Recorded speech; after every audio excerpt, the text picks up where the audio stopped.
President Trump is discovering it's not so simple to bring the art of the deal to the Holy Land. After suggesting Middle East peace might be easy just weeks ago, the president acknowledged what his predecessors have known for decades. It's not.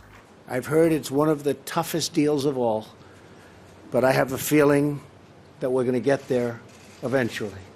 I hope.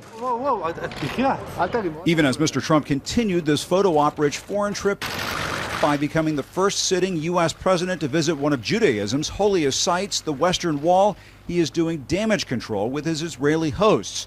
The president appeared to confirm that he had recently shared classified Israeli intelligence with top-level Russian officials with this misleading explanation. I never mentioned the word or the name Israel. Never mentioned it during that conversation. They were all saying I did. So you had another story wrong. Never mentioned the word Israel.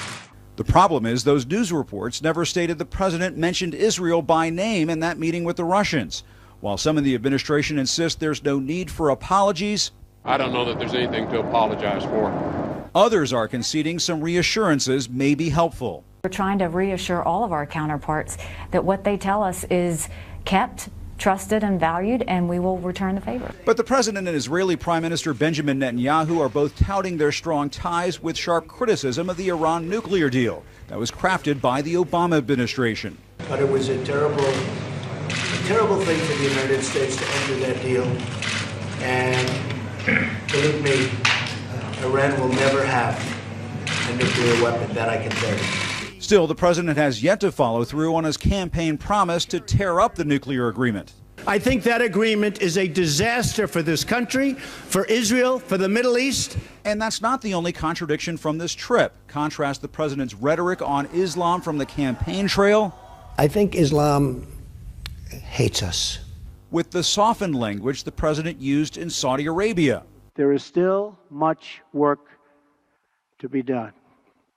That means honestly confronting the crisis of Islamic extremism and the Islamicists and Islamic terror of all kinds. The president slipped and said Islamic terror instead of Islamist terror, the White House said, because he is, quote, exhausted. But top administration officials who danced the night away with the Saudis are stepping around that comment. He's doing better than I am, and he's got a few years on me.